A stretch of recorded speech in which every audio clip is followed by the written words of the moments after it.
Well, hello, Trevor. Hello, Emily. How are you? I am fantastic. I'd Another love to day. hear that. It's Wednesday, It and is you Wednesday, know what Wednesday means, right? blockchain brunch. That's right. That's right. Thank you for being here as always. Everybody, hello, welcome. Great to see you. Well, not see you, but great to be here with you. What do we got? We are 136 or more people here today. Big 137 people audience. signed up. Yeah. Yes. Yeah, I am trying to find us on LinkedIn here so that way I can have us up to see any comments. Hold on one second. It's going to be a loud noise. Maybe. Got it. Okay, beautiful. So, should we start with our open jobs? Absolutely. Let's get into it. Okay. So, super exciting. We're actually expanding. We haven't done a ton of work in AI, but now we're doing a ton of work in AI, which is really cool.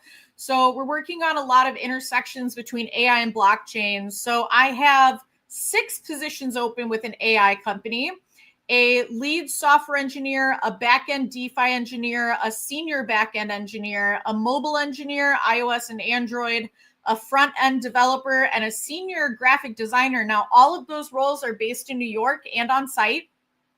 I also have an MEV software engineer. I have another software developer. Let me open that up and see what the tech stack is there. Looking for someone with Rust, Python, React, and SQL. So that should be a good one. Let me go back to the rest. We have an account executive for an infrastructure crypto company, a senior software engineer for that same company. We have a protocol engineer, a finance and operations lead. And then with one of my clients, it's like one of the biggest names in crypto, smart contract engineer, systems developer, head of security, and a Go engineer. I have a head of growth. That's a mix between marketing and sales. In Canada, they're open to people in the US on Eastern time zone, but I've got a director of operations for a crypto wallet. I have investor relations. I have 2 software engineers. One is Solana. I have a Rust Move developer, a business development lead, a mobile engineer that's also iOS and Android, and then 4 other roles. These can be based in the US or APAC: developer relations, business development manager, head of growth, and a product owner. So, how many Mhm. jobs is that? 28. 28 open jobs. Let's see what APAC has open. So we've got 2 teams, guys. We've got the I was going to say the Chicago team. We've got the US team, and we've got the APAC team, and we've got a little bit of a presence in Europe. Really excited about that. So on APAC side, we have 18 open jobs. We have a technical product manager, an account executive for APAC. We have a senior account executive, a Web3 cybersecurity consultant, a head of marketing, another executive assistant, an influencing marketing manager, a global community manager, an ecosystems manager, office manager, community manager, technical content writer, head of ecosystem, head of APAC. This is for the largest AI company out there. They're looking for someone to basically run APAC operations. 2 chief technology officers, a business development, and another DevRel. So we are cooking with gas here. A lot, a lot. So in It's really great, total, too, is yeah, just the variety of the roles that we're seeing. Last year it was very, I would say, heavy on the technical side. But now we're definitely starting to see a lot more variety. So I think that just speaks to the health of the industry. Yes, eyes emojis. Look out. eyes We got a lot. emojis. We got a lot going So, on. Trevor, I mean, that's 46 open roles on our table right now. Let's talk also to Em about some of the roles that we just placed. I think that's a real good gauge of just the market because we've been off to a great start this year so far, and the way that we are right now, the number of clients that we have is just really, we're just really optimistic. And I think that, our community should be super optimistic as well too. So maybe we should talk a little bit about some of those roles that we just closed up. Absolutely. Great question. So roles that we just filled: director of product, senior software engineer, head of engineering, lead infrastructure engineer, a senior accountant, senior software dev, social media manager, a founding business development rep, another senior accountant, and then a head of client services. We are in final rounds for a couple jobs I didn't mention because I don't want to get people's hopes up. Hold on, let me pull this up. Oh my gosh, where is it?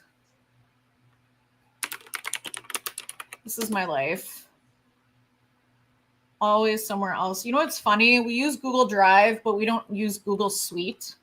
So it's always fun being in the Drive. But I refuse to look Microsoft OneDrive. Not today. Okay, here we go. Interviews. So right now we have 31 interviews going. So we've got a couple other opportunities. So we've got investor relations, final rounds for a lawyer, a designer opportunity, product marketing, compliance. I don't want to give all of these away. CMO, smart contracts engineer, systems developer, principal architect. So we've got a lot going on, which is great, and we're chugging along. I wanted to bring up Alan. Alan's feeling a little spicy today. Yeah, look at this. So, Alan, yes, a variety. I understand that a lot of our positions are technical, but we are one of the only crypto recruiting firms that does the full suite. The only roles we don't recruit for are traders. So yeah, right now, I mean, companies are building. They're looking for engineers. I mean, engineers are always the hottest hire. But you know, it's a cycle, right? So it's engineers, product / marketing, and then operations, et cetera, et cetera. So Yeah, engineering always comes first. Yeah, I mean, administrative as well too, right? I think that we just listed off a couple of legal roles. There are compliance, regulatory roles. So, in a technical industry that we are in, yes, there's still going to be a very heavy proportion that are going to be technical roles because that's just the nature of the industry that we're in. But as I mentioned before, this is a gauge of where we were last year compared to here. And last year, there were no recruiter jobs. There were no executive assistant roles. There were no real legal roles. There were kind of talks of compliance and regulatory roles, but it was still so uncertain. So I think that, we're starting to see a lot more variety, at least in the terms of what we're accustomed to. So yeah, thank you for that. Thank you for that note, Alan. We do want to bring clarity to some of the things that we're talking about.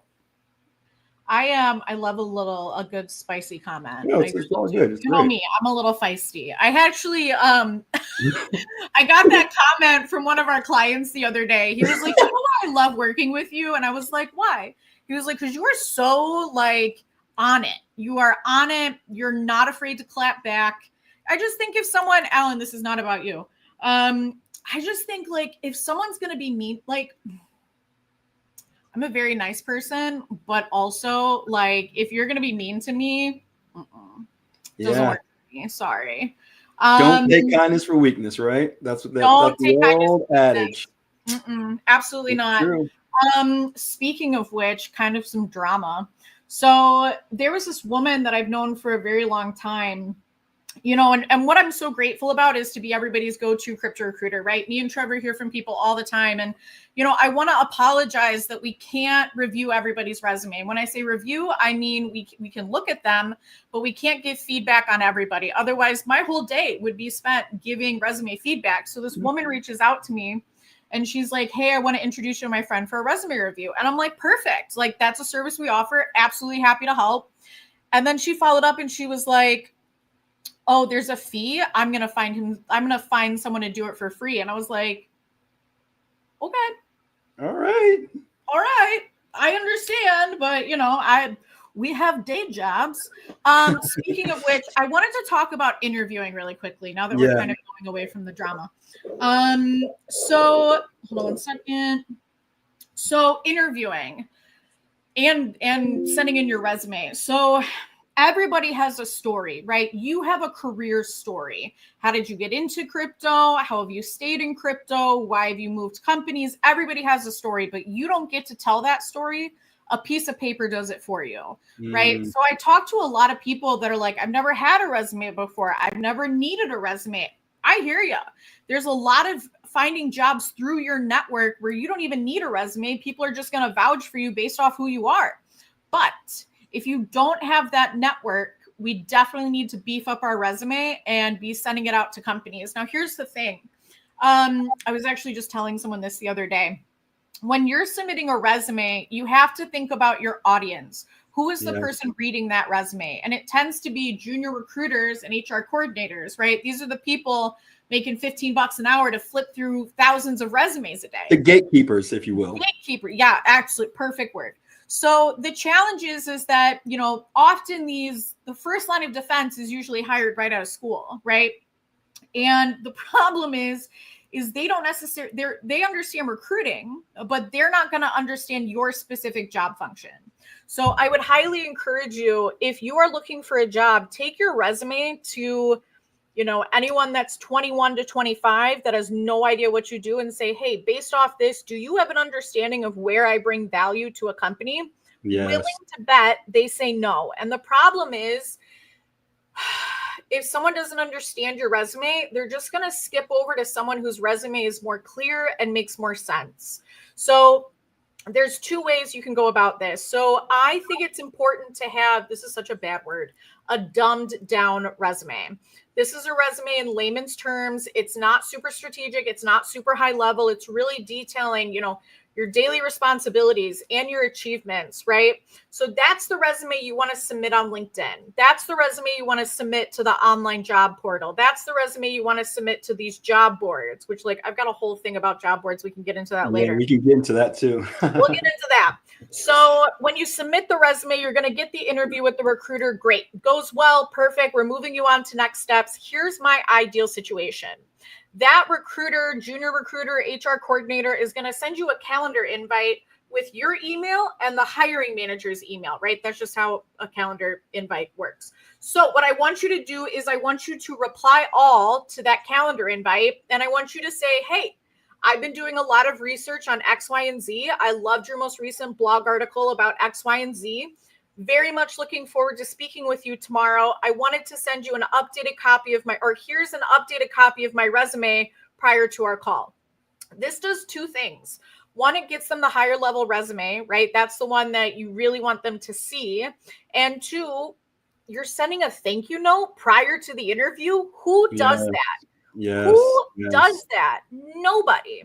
So I think what's really important is thinking about the signs and signals that your actions send in your job hunt. So as an example, if you have a resume with a bunch of typos and formatting errors, the negative mindset, because again, we're dealing with psychology, the brain just automatically leans towards the negative. When I see typos and formatting, I'm like, this person doesn't know how to use Word, right? Which is a signal that you may not be up to date on the most recent technologies that are available, and you're going to have errors in your whatever you're creating. There's a lot of little signs and signals that you can send, but I think sending a thank you note prior to the interview, it shows effort, right? You don't even work there yet. It sends the right sign. The other funny thing is to him, and this kind of just made me think about this, is just different things that people can do prior to an interview. And a lot of people have hesitancy or there's a reluctance to do it, but looking at the potential profiles of the people that they're going to be speaking to ahead of the actual interview. Right? Like they're going to be looking at your profile and better believe that they're going to be stalking your life and they're going to be looking to see like the kind of things that you post online, especially, on the platform that they found you on. But it's really important for you to do that due diligence, to have an understanding of like just the basics of the people that you might potentially be speaking to. And that also too, I would say, helps you get a better understanding of the team dynamic, right? Maybe you can identify by looking at, some of the bigger or the higher up people in the organization. You can kind of start to formulate what are some key traits and characteristics that are like the ethos of this company that you could potentially work for. And then Mhm. that's going to help you to identify things that you want to make sure that you highlight when you're having a conversation. And, before the interview is great, but I think that also after the interview, and something that a lot of people aren't doing, Emily, is they're not taking detailed portions of the interview that they felt were very important to them, right? Or Yes. where there was a connection between the interviewer and the interviewee. So having that, or having detailed, explicit parts of the conversation that you felt were beneficial, that you thought was a really great part, or where you guys had a connection, or there was a lot of rapport built, in that follow-up thank you note. So now you're sending two thank you notes. You're sending a thank you note, are acknowledging the person before you have a conversation with them. And then after that, you're thanking each person that you have the opportunity. So it's really important, when you have that interview, to say, following up, what are next steps? Like, how can I reach out to you? What's the best way that I can, follow up with communication? Because if you're able to get their email address, or just at least connect with them on LinkedIn, which would be great if you already stalked their live before you had the interview, because now you've already had that connection. So after the interview, you can send them a note and say, hey, you know what? I really enjoyed our conversation on our one-on-one. When we broke off from our panel interview, we talked about product and how my role could potentially impact this organization and the roadmap. And these are things that I'm super excited about. After this conversation, I'm even more excited to work with you guys. Really looking forward to next steps. And if there's anything else too that you have questions about, or if there's any reluctancy in my candidacy, feel free to bring that to my attention. And I'm more than happy to provide additional information. This just makes you go so much further than the average person. And once again, it's just showing how you can be unique. And this is the way that you could potentially giving yourself a preview of how you would interact with your future colleagues, right? Like, put yourself in the mindset that you already have the role and that you're already on the team. How would you be communicating with your potential colleague, right? Like, these are things that you're going to want to naturally do anyway. So these are really great ways to set yourself apart. Amazing feedback, Trevor. So my friend Alberto wants me to roast his resume. No, there's So no Alberto, roasting. This is we're, I we're mean, helping. We're helping.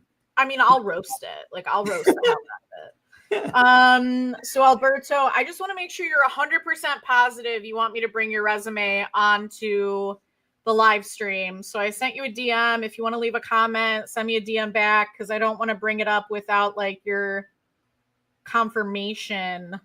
I have a lot of feedback for you. So let me know if he's still in the room. Anybody else would like to send me their resume? You're more than welcome to. We can take a peek at it.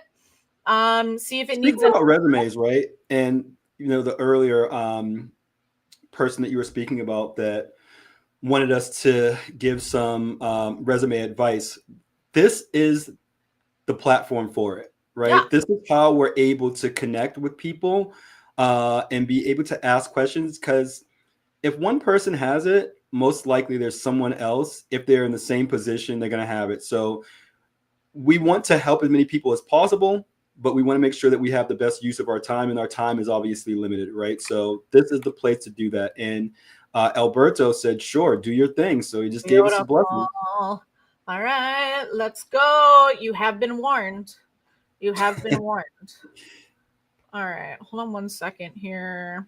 And a lot of things too, right? Like, if you guys don't know that you're doing something that might not be the best, or if you're doing it wrong, like, how will you ever get better? So I think that this is a great platform for that. And commend you, Alberto, for being vulnerable to come up here and let us do this for you. Yes, thank you so much. Also, let me just formally apologize for how bright the background is on this screen. I've got to change it. Anyway, so Alberto, looking at your resume, I do not like it.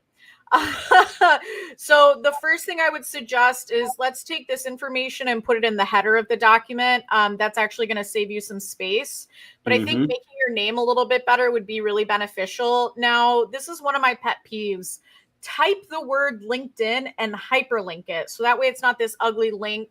I would take this information and move it right here above profile summary, because otherwise it's going to get lost. I don't love this font. I think it's a very techie font. but it's hard to read unless you like zoom in. So my concern is psychology wise, if something is easy to read, you will spend more time on it. Then you want people to really spend time on your resume, right? To understand it. So one of my other hacks is changing the paper color. So you can actually put a background here or just change the color in Word to something a little more cream colored, because less of a contrast. Again, psychology, they'll just spend more time on it. So I would pick a font. I don't even know if I'm saying this correctly. Calibri is one of my favorite fonts. Yeah, something The that's like letters, sans serif or something like yep, that. the letters are a little more rounded, so they're easier to stand out. Core skills, great. Education, I would put at the bottom of your resume. Because education is less important in Web3 than you would think. Work experience, again, I gotta zoom in here. And I'm not that blind, I promise. I do need to get new glasses though. Okay, so account management, present, beautiful. Just to standardize, I would move your dates to the right. You don't need the locations on your resume. I think it just clutters it up personally, and pretty much Yeah. everything in crypto is remote. Manage your portfolio, revenue target exceeding, increase profit. Okay, so what you want to do is you want to bold these keywords within your profile, right? Someone spending 3 to 30 seconds on a resume, you want them to see what you want them to see. When someone is hiring an account executive, they want to make more money. That's why a company hires an account executive, to build revenue, right? So highlight where you're going to build that revenue, how you're going to build that revenue.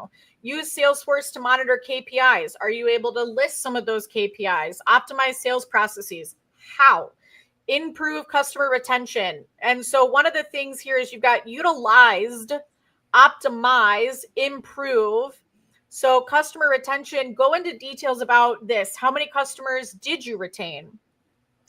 Integrated financial SaaS solution with accounting software to increase client workflows.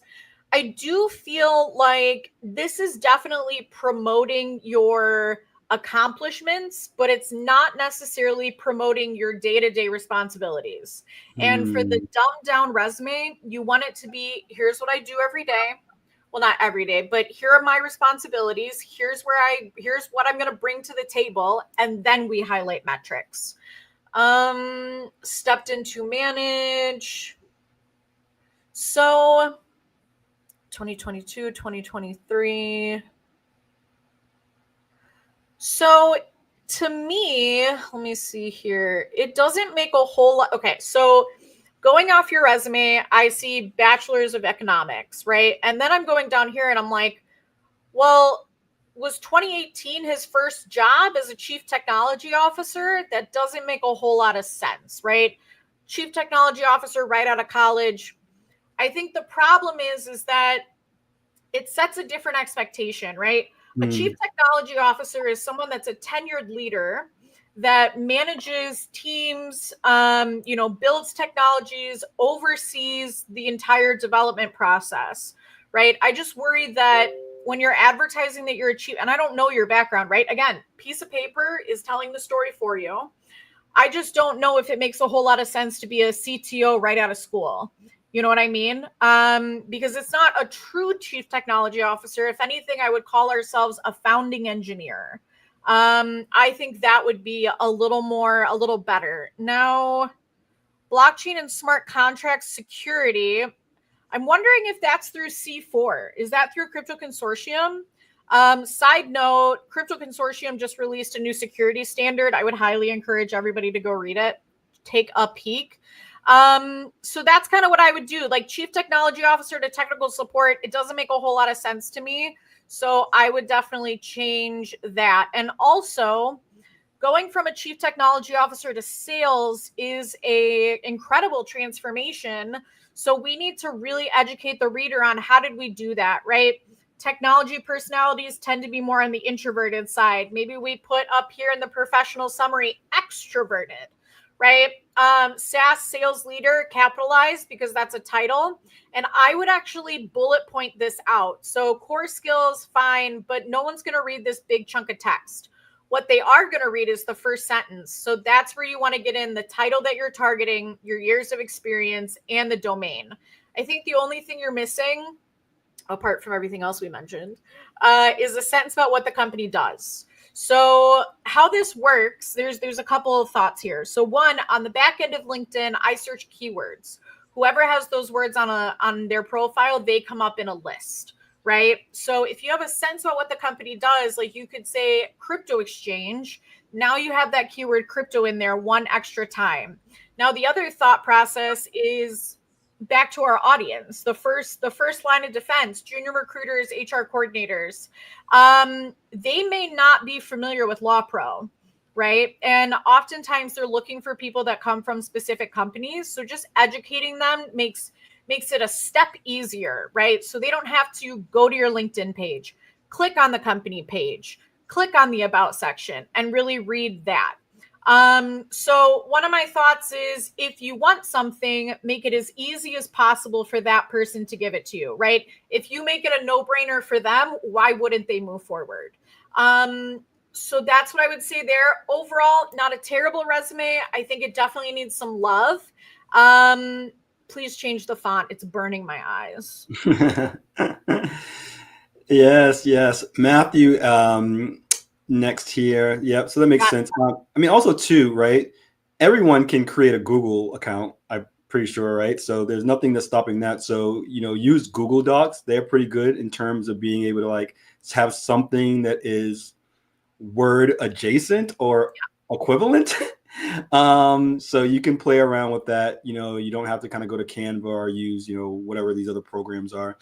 Anyone can create a Google account. And I think that'll be really good too if you don't have your own dedicated work email address, to just have that and create it, something that's very simple and easy to remember. So thank you, Alberto. Really appreciate you. And Matthew, along with many other people, is mentioning that they're looking to transition into crypto and Web3. So, for a lot of people like this, and I think that we talked about this last session, it's such a daunting task. Where do people begin? And I think that really the most important part is for you to be able to define where you want to start. I think that's one of the key crucial parts, because if you don't know where you want to start, we can't help you, and no one else that's already in the industry, they can't help you, guide you on the path to end up to determine where you want to go if you don't know where you want to start. So I think that's really, really important. And how can you determine that? I think it's from many things, right? Is having conversations or looking into the actual day-to-day roles and responsibilities of people in the prospective role that you want to be in. So how can you do that, right? You can look at LinkedIn. You can just type up a job title and then go look at the people that have it, work at a prominent industry, and see like, hey, what are these people doing in their day-to-day? Because a job description and what people are actually doing sometimes can be very different in Web3 opposed to any other industry.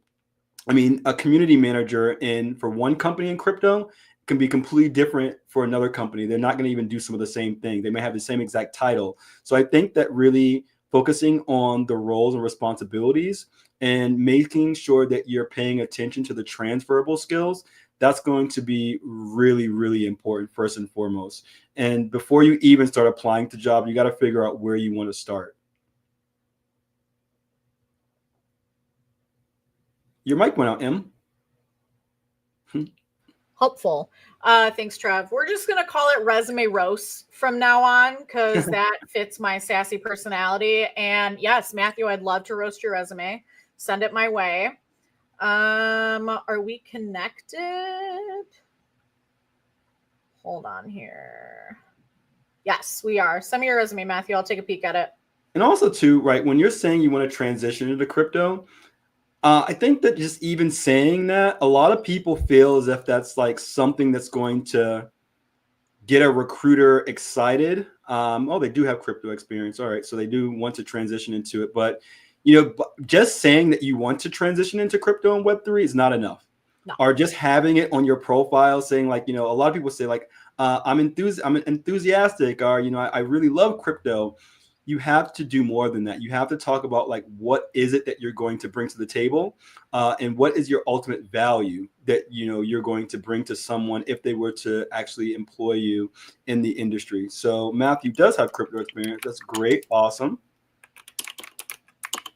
I'm just waiting on his resume. I'm also texting our marketing manager because we need a new live event, resume roasting. I love this. I really like, I'm vibing with this right The now. resume roast. The resume roast. As long as nobody gets their feelings hurt, like, I am down.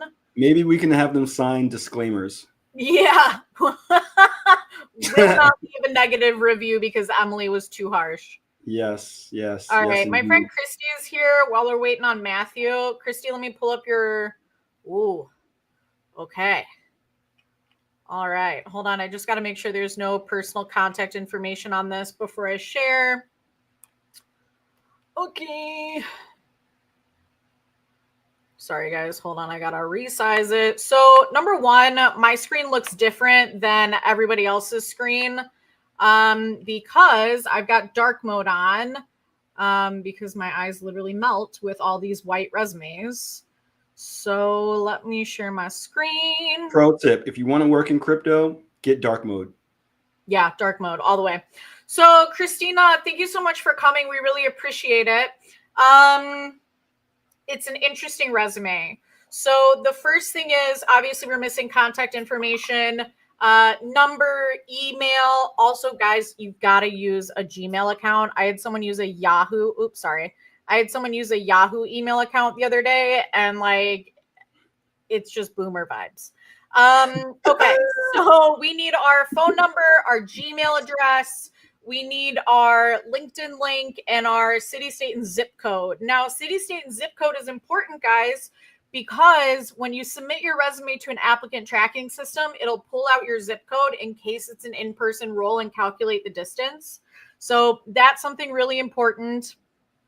Experience summary, senior cyber crimes analyst. So if you want to be in crypto, and I notice you're at BlockTrace, you want to be in crypto, we got to put in here senior crypto cyber crimes analyst. Instead of seasoned, put financial crime risk management professional with X years of experience. Yes. I'll send this back to you, by the way. I'm going to get one of those, you know, when you go to buy something at a restaurant and then it's like tip on the thing, I'm going to start doing that. Adept at analyzing regulatory filings, skilled and illicit, blah, blah, blah. Okay. So I would bullet point this out just to make it a little bit easier to read. Long sentence. Okay. So that way it's just a little bit easier, right? It breaks out the paragraph. It makes it a little bit cleaner. Move the bullet points somewhere right there. So they're in line. Highlight experience. Beautiful. Now, again, if you want to be in crypto, you've got to bring it right up front and center. So we could bring it up right there. So that's one of the first things they see. I would even bold the keyword crypto if that's really the direction we want to stay in. Analytics tools, we're missing an S. And these are things that I would bold. Let's see here. Citizenship. Okay, that looks good.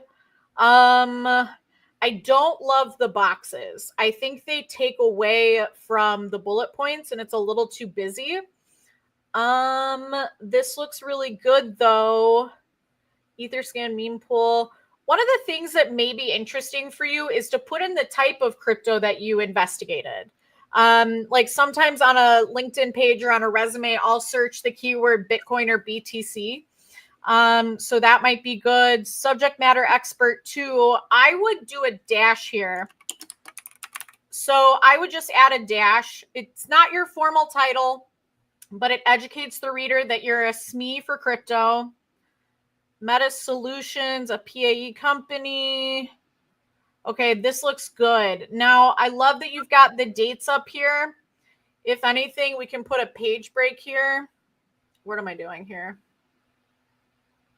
So that way it goes to the next. That did not work. Oh, it's because you have this in a table. So I would literally take this out of a table, type it out, I don't think you need this anymore because you've already explained that.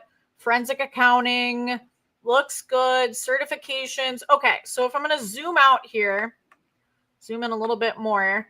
You have about half, three-fourths a page. No, I'm sorry, a third of a page that you could add more information to. So if anything, I would build out block trace more. So it takes up the whole first page. You can also, another hack, guys, make the spaces in between your paragraphs a font size 5, because that will just save you additional room, right? Now we've got room for one more bullet point. So that's what I would do. I will save this and send this back to you. But like, did you see how these bullet points are different than these bullet points? And these bullet points are different. So these are all the things that we want to, formulate, especially considering, stop screen, especially considering that when you're writing SARs, attention to detail is really important. So I don't want people to think, oh, we've got a concern here because the bullet points are different. So that is what I would do, my friend. Is that helpful? Pro tip as well too. Yeah, go ahead. Pro tip as well too is that you want to craft your resume in the way that Emily was just doing. But I think that after you do this, it's really, really something that a lot of people are overlooking. And we mentioned this, right, is utilizing the technology that we have at our hands. So you can ask ChatGPT to check my resume for grammar and spelling. Or context, right? So become a really great prompt engineer and you'll be amazed at what will come back at you, because, you don't want to make that mistake of having like typos or misspell. It's really hard sometimes because especially if you're looking at your resume for hours and hours and you've revised it 3 or 4 times, sometimes it can be hard just to kind of like notice something glaring, but utilize the technology to kind of give you recommendations. Definitely don't always go blindly by it. Look into it, make sure that the recommendations that a ChatGPT or any other tool like that it sounds natural, that it matches, your actual tone, so that, it comes off as a human being in the end. And one of the things, guys, I forgot to mention, save your resume as your first and last name. Anytime you're emailing someone for a job, attach your resume. Make sure you have an email signature that's got your full name, your phone number, and your email, and your social media link, right? If you want something, make it as easy as possible for that person to give it to you. If you want someone to remember you, keep attaching your resume. When I search, we use Outlook. Should I even be sharing that? Is that like a security issue? Anyway, we use Outlook. And when I search someone's name in Outlook, it will actually pop up the file. So I can just search Emily Landon in Outlook, and then my resume will pop up as a suggestion. Game changer, absolute game changer. And keep in mind, companies are interviewing like 5 to 15 people for this job. Things fall through the cracks. People get forgotten. So you cannot let yourself be forgotten. Do not stay quiet. The squeaky wheel gets the oil. I think that's the saying. I like it. If it's not, we're going to adopt it. I like it. All right, cool. So we've got resume roasting and squeaky wheel gets the oil. All these things. Great. So I want to say, Sai, I got your note about accepting your connection request. Unfortunately, I'm not able to. I'm running out of connection requests. So you can only have 30,000. So I have to be very thoughtful. But if you would like to email me a copy of your resume, my email is in my banner photo as well as my Telegram. Yes, Fabio made a good point. Yeah. I was going to bring that up as well too, right? No personal data in ChatGPT prompts. It's really, really important. I mean, if it's too private, then you want to make sure that you remove that, right? So if it's anything that may be proprietary or company secrets or anything that you don't want to be public information, make sure that you do remove that. Really, really important. So in the age of making sure that we're cognizant of these different types of security things and protecting ourselves as best as we possibly can while playing online, those things are really important. So that's a really good prompt or point to really bring up there. So thank you, Fabio. We have another person as well too um, just someone that just came out and said, I'm looking for a job in Web3. So I think that, for people like that, we want to make sure that if even in sessions like this, once again, make it as easy as possible for us to help you. So if you're looking for a job in Web3, what kind of job are you looking for in Web3? If you were to put a post like that or a message in something where it's visible, like there may be someone else here that's hiring and they just said, I want a job in Web3. They have no idea what you want to do, what your qualifications are, why you're looking for a job in Web3, what value do you bring? So like have an elevator pitch, work on that, work on it religiously until it sounds natural, and have conversations with other people that are doing the role to see what their elevator pitch is. Because the last thing that you want to do is get someone to finally say, okay, great. Well, I'm actually hiring. So what are you looking for? And then you're like, well, maybe I might want to possibly do something that maybe could, like, you're just going to be all over the place and scattered. So really, really important for you to at least have like two to three sentence paragraph, something that's going to take less than 30 seconds. I mean, it's an elevator pitch. So how long does an average elevator take, right? Or elevator ride. So if you can pitch something from the first to the sixth floor and like have it be succinct, that's going to be huge for you. So even when you're in chat, message boards or chats like this, make sure that you have at least the basic idea of where you want to start in the industry. And once again, like we're saying, this is like where you start in the industry is never going to be indicative of where you end in this space. And a lot of people, they're going to find out that even if you have a job as, let's say, product marketers in our industry sometimes take on, the roles of a social media manager or a community manager, or they're doing things, they're having conversations, or they're working with the finance team, or they have to wear multiple hats. They might have a title, but they're not just doing that. So it's really, really important not to really kind of be short-sighted with that. So one of the things you can use, guys, is ChatGPT. I don't know what I was watching, but basically ask it, what have you noticed about me? And it'll tell you based off all of your interactions what it thinks about you. So mine is, I've noticed that you're a high energy, super social person who thrives on making connections. You genuinely enjoy helping people, whether it's through your crypto recruiting work, sharing job posts to support job seekers, or creating valuable content for hiring managers. I mean, valuable, funny, whatever. I almost died yesterday on the video that I made. I almost fell down those stairs, which like was not. You guys got ice too out there in Chi-Town, Oh right? my God, there's so much snow crazy over here. You're not afraid to experiment, whether it's personalized video content, unique screening process, or a creative approach to LinkedIn messaging. On a personal, this is the part that I love. On a personal level, you're warm and thoughtful. You value relationships, whether it's with clients, candidates, or friends. You like authenticity. Your content is fun, direct, and engaging without feeling forced.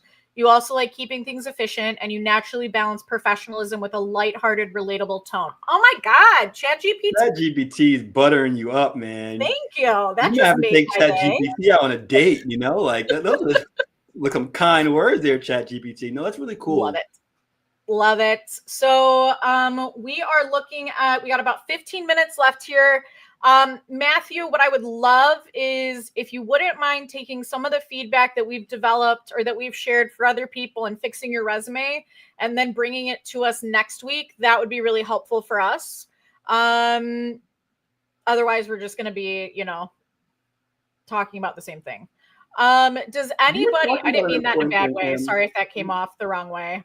You were talking about this, and this is important. And it goes more. It goes beyond just the resume.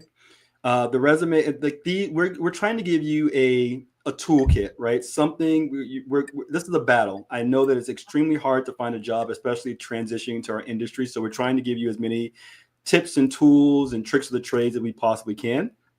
The resume is one part of this. The representation that you have digitally in the form of LinkedIn or your GitHub accounts and all those kind of things, or your X profile, that's also another component of it. But I think as well, too, that a lot of people overlook, especially those that are trying to transition into the space, is the importance of having a quality network.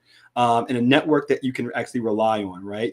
Are creating your own type of communities. That's a word that we use a lot in our space, and community is definitely king, I think, to be successful in our industry. So if that's the case, right, there are 138 people here today. There are probably many of you that are also searching for jobs. So wouldn't it be lovely if you were to reach out to some of the other people that said, hey, I'm looking for a job. What kind of job are you looking for?